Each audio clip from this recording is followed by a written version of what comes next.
All right, we're back at the R90/6. We're gonna tackle the front brake master cylinder because it is toast and it definitely needs a rebuild. So I have the rebuild kit from Euro Moto that we're gonna put in it, but we gotta get it off the bike first. I have never actually removed or rebuilt an Undertank master cylinder on these, I think. So we'll see. I'm going to go through it and figure it out as we go. So you can see this one, I already have it a little bit loose here, but it's been leaking really bad. Looks like the seal for the reservoir to the master cylinder went out and it's just leaked brake fluid everywhere. You can see it's all corroded. The frame paint is corroded. We have corrosion on top of the engine down below. So that's okay. I mean, it's common on these. This is not a perfect bike at all and is going to be a rider, so I'm not super concerned. Probably touch up the paint, but yeah, that kind of stuff's not a big deal and it's certainly fixable. So let's get it loose. We're looking at the right side of the bike right now. I've already loosened the hose clamp. It's literally held to the frame with a large hose clamp that runs around the body of the master cylinder and the frame rail. So that's already loose. I'm gonna go ahead and remove the cap as well. You can see there's the brake fluid sensor or whatever they call it, because these have a brake warning light on top of the gauge cluster. So basically just has a float here that floats on top of the brake fluid, and if it drops low enough it connects these wires, I think, to trigger the light. So we'll set that out of the way. I don't need to disconnect the wiring. We'll just get the cap out of the way. Okay, and then up front here, let's check the angle. It's probably a little hard to see. Okay, so here is your brake light wires. This is the brake light pressure switch, and since I've slid it back a little bit, they're disconnected. They're just spade terminals and they slide right off. Okay, so there's only one more thing to disconnect over here on the right side of the bike, and that is the brake cable. So first thing I did was loosen the locking barrel, which was tight against the body. So I used some pliers and I backed that off. Okay, then I'm going to screw in the cable adjuster all the way to slack out the cable as much as I can over here at the push rod part. So that'll let me disconnect the cable. Now, this, probably because this broke a long time ago or it was already worn or something, but I noticed if we look up here we go, at the brake lever, oops, there. The cable adjuster at the lever is already screwed all the way in, so I don't know. This tells me this brake probably went out quite a while ago. Nobody ever fixed it or something. It's already been, the cable's in a weird adjustment spot, so it tells me somebody might have already messed with it.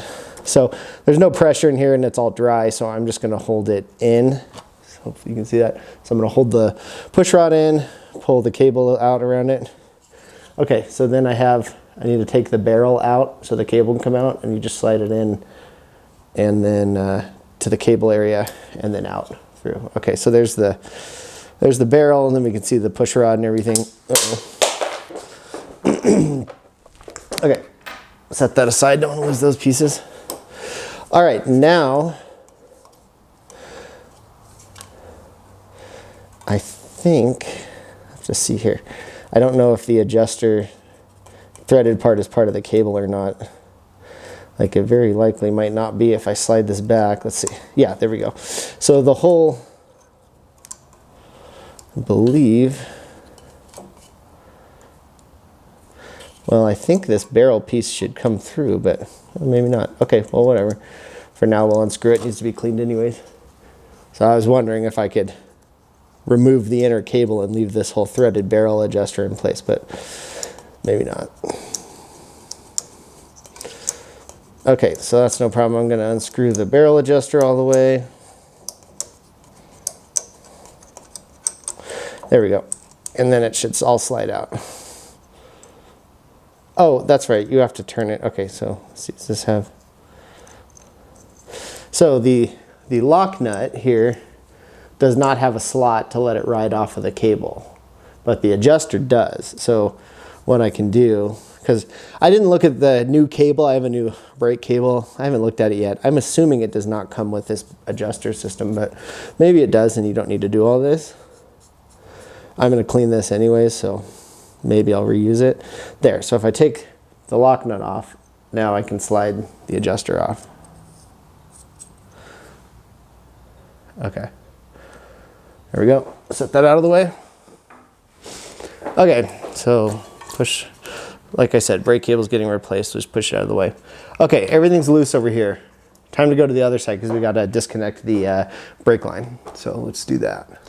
All right, so now we're over here at the other side. Hopefully, I've got my garage door open because it's finally nice and warm out, so hopefully it's not blowing out the light too much. Okay, I'm gonna remove the hose clamp that holds it in place. Set that out of the way. Okay, so now I should have the whole thing loose, which I do. And I already cracked loose the brake line here, which is a 14 millimeter. And now I should just be able to spin the whole master cylinder off of the brake line.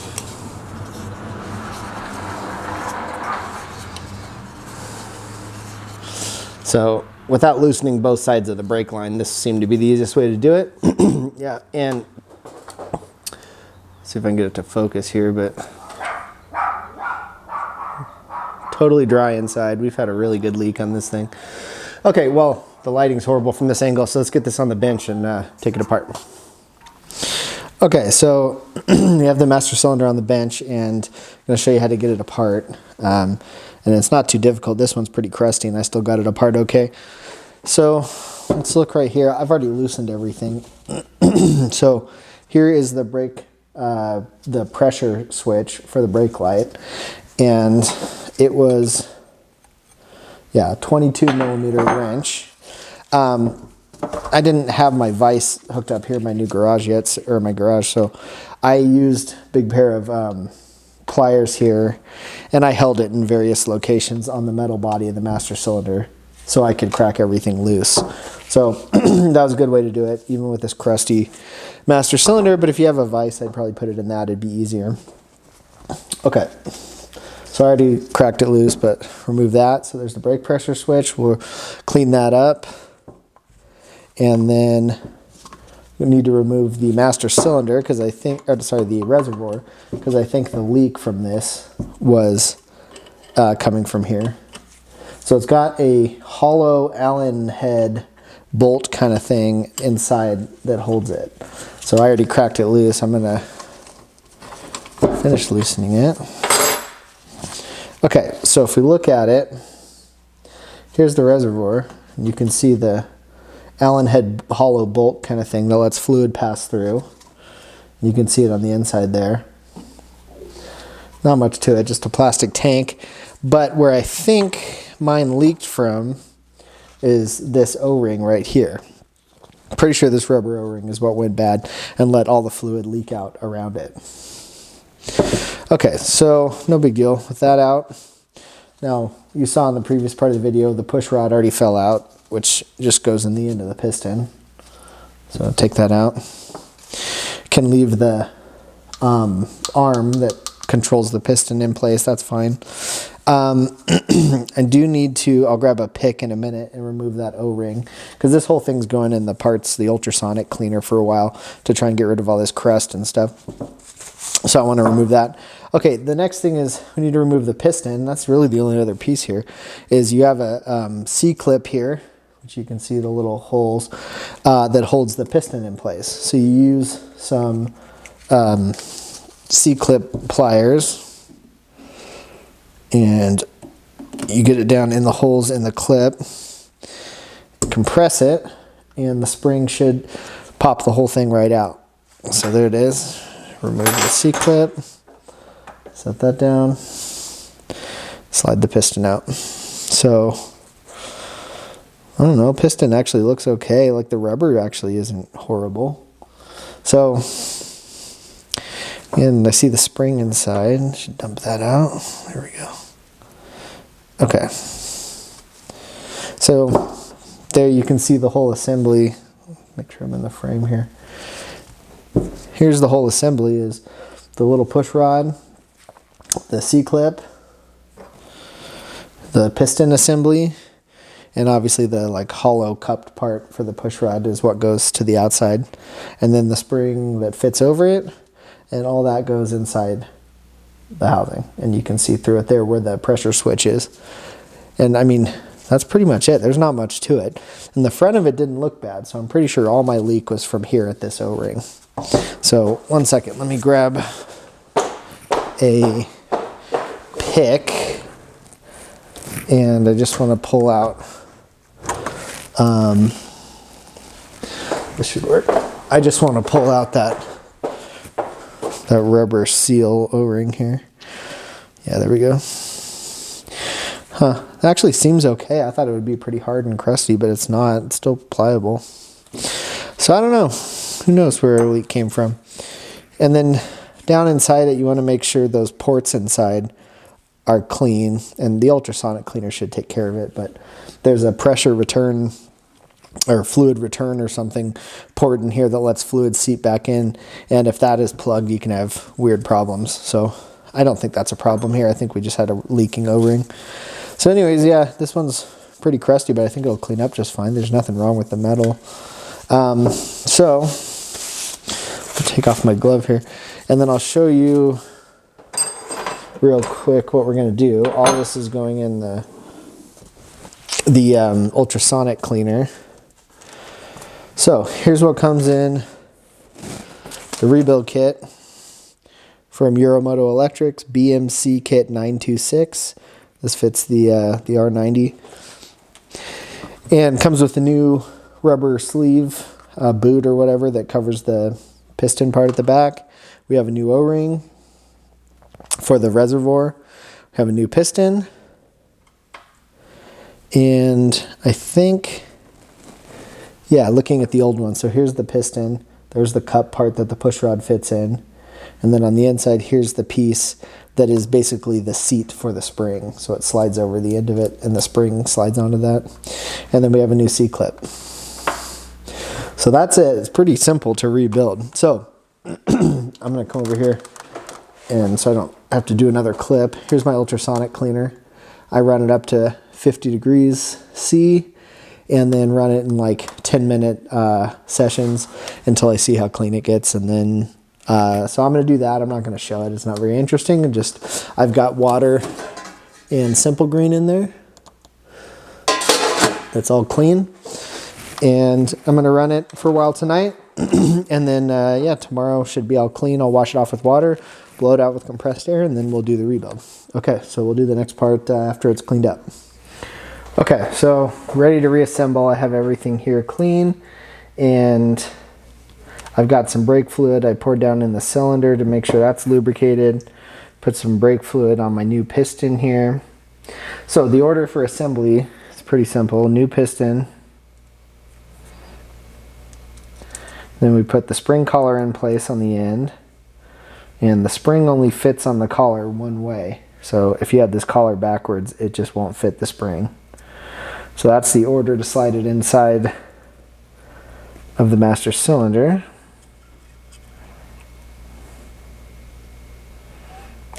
Move it around a little bit till the rubber seats. Okay, then I can feel I'm hitting spring pressure, so the spring's seated. All right, now I need to take my new C-clip.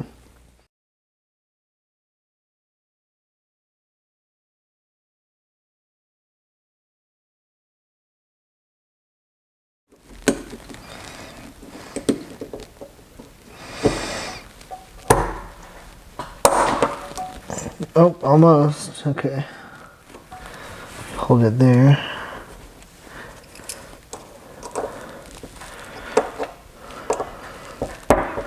There we go. There we go. Okay. I heard it snap into place. Okay. I'll probably speed up.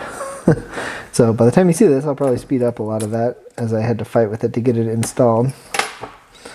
So I'm going to grab it again here, just to make sure it's like fully seated in the groove.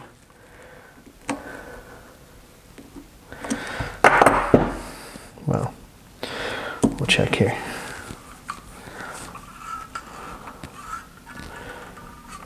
Yeah, seems to be. Okay. So I put the push rod back in place, and I can feel it come back out and hit the stop of the snap ring. And looking at it, yeah, it is fully seated. Okay, so good. Anyways, that a little difficult, but works. Okay, so now we're looking at the top, taking our new rubber O-ring, which I think was the cause of my whole problem here. Set it in place. I cleaned out my reservoir. I need to put the hollow bolt in place. You'll see the reservoir has a cutout here that fits on this tab right here. So I'm going to line all that up. Get my Allen wrench.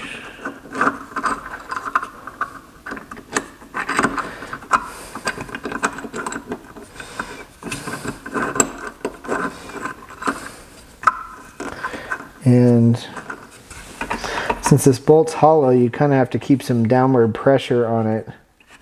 There we go, until you get it to catch and start threading. Okay, which I finally did. Tighten it up.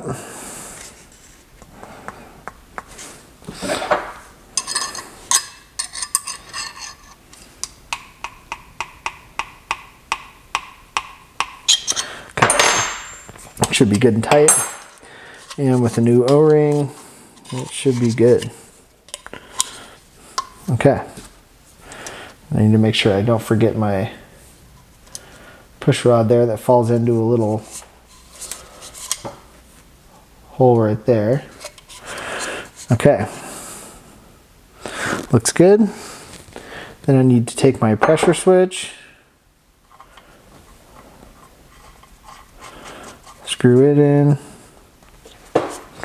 Take this out so I don't lose it. I'm going to grab my big pliers again. And my 22 wrench. Tighten up the pressure switch. And once it's mounted back on the bike and tight, you can always finish it off there too.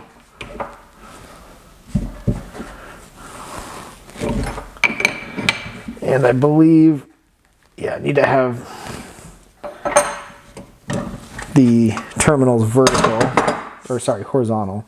Like that is about how they were arranged on the bike. Okay. Looking pretty good. Then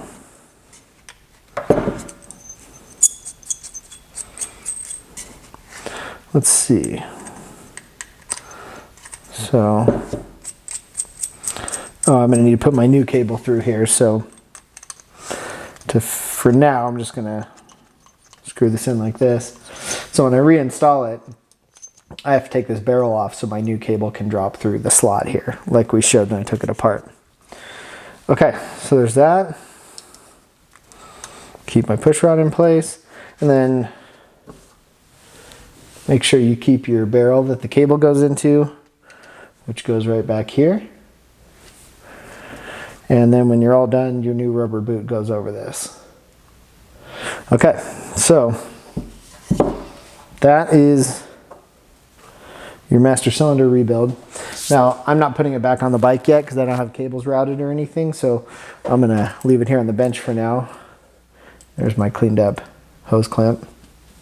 So that's it. That's your master cylinder rebuild for an Airhead, at least an R90/6. And yeah, I hope that helps. So we'll see what the next job is on this bike. All right, thanks for watching.